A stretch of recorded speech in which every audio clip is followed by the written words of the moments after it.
Digital marketing manager is a pretty common role. It exists in most organizations, especially in the marketing organization, and it usually exists around the middle management layer, sometimes a bit higher or lower, depending on how big an organization is. However, what does a digital marketing manager do? That might be the first question, or that's the reason why you're on this video, and hopefully I can answer that. As a digital marketing manager for a billion-dollar tech company, I was running APAC digital marketing, so I definitely have a few words to say.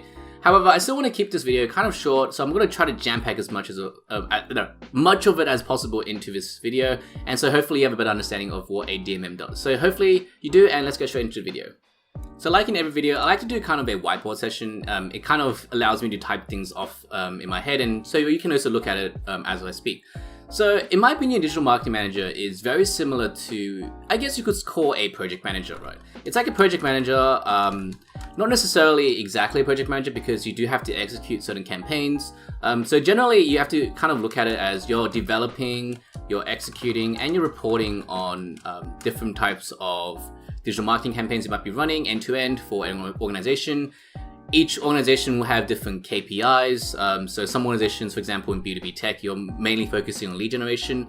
Others might be sales, others could be brand awareness. It really depends on what organization you're in. But generally, it's kind of a three-step approach. You're kind of developing a program or developing a campaign, then you're executing on it, and then you're reporting on the analytics. So that's kind of the first overall kind of look into what a digital marketing manager does. Now, I have this diagram here. It's definitely not every DMM has a similar responsibilities. Everyone have different responsibilities, but this gives you an idea of what responsibilities a DMM might have. You generally, anything digital marketing wise, you're probably going to have some kind of influence or at least some kind of touch point on. For me, for example, I wasn't really directly related. I didn't really touch SEO or really didn't touch landing page conversions. However, was very close relationship with the people who did, and I will speak to them constantly about it. But I wouldn't be the one executing it.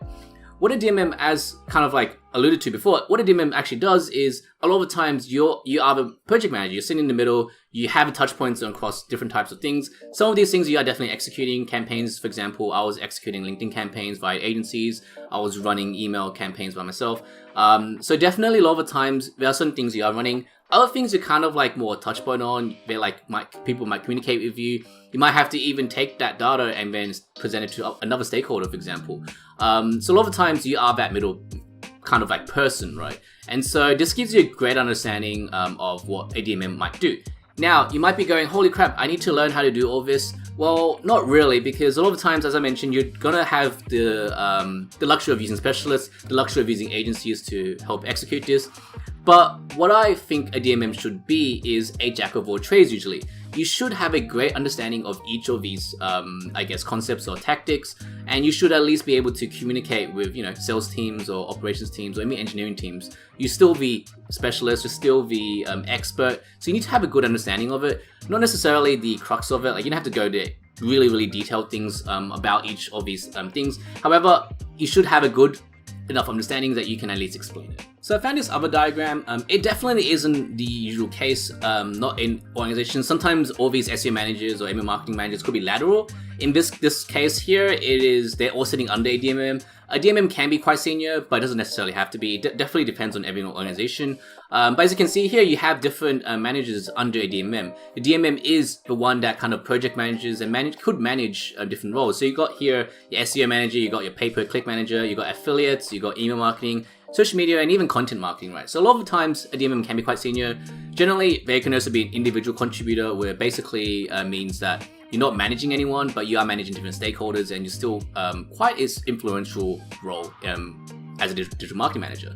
So this gives you a good understanding of what a DMM could be, but definitely it's not the Bible. A lot of times DMMs have different types of roles, but it gives you an understanding that generally you don't have to be the direct expert, but you should at least be a jack of all trades in digital marketing overall for your organization. The final thing I wanted to point out was the fact that digital marketing managers do have a lot of budgeting that they need to do.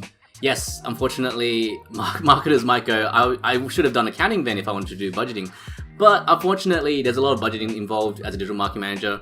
Once again, it really depends on how it works in an organization. Some marketing managers will have to manage really huge budgets, especially, for example, if you're a pretty senior role. However, in some cases, you're just managing a pretty small budget. But either or, you're going to be budgeting for the organization for digital marketing stuff, related stuff.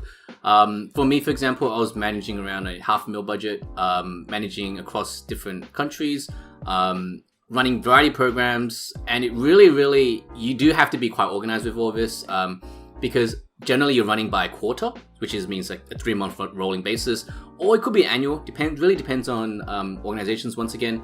But honestly, you're probably going to be running quarterly quite often, and maybe on an annual plan you're kind of doing a high level overall, but you're still running on a quarterly basis because obviously things can change. Example with COVID, a lot of people would probably have to switch to digital marketing from your general like physical events, for example. So yeah. That's going to be a big part of a digital marketing manager does. You're going to be managing a lot of budgeting. It's going to be a big part of a lot of admin stuff, honestly. So that's just the reality of it. And you have to understand how to budget towards each component or different tactic, right? You've pretty much made it to kind of the middle management layer of an organization. Obviously, I'm just using pictures of Google here. This can be very different to different type of organizations. In a bigger organizations, you're going to have VP sitting in the middle, head of digital marketing as well, potentially. But this gives you an understanding of like kind of where you are in a kind of a career perspective. Generally, your next layer is your head of digitals, could be a senior marketing as well, for example, senior managers. But yeah, digital marketing, in my opinion, is kind of the glue that holds the upper and the lower management together. You are definitely dealing with different personalities, so you're going to definitely need to learn how to present as well. Having good presentation skills for different stakeholders. But yeah, generally, I like to see it as you're like kind of the project manager. You're kind of sitting in the middle. And it's a kind of a great kind of first step of your career to kind of reach, or at least a goal that you should reach before, you know, you want to climb higher, or maybe you just want to stay at that level. It really depends on what your aspirations are. But yeah, hopefully this video makes sense. I like to do, obviously, as I mentioned, a whiteboard session. So hopefully this format's nice. If you have any comments, leave them below and I'm happy to answer them. Otherwise, yeah, throw a like and subscribe if you like this content, and I'll see you next video. Thanks.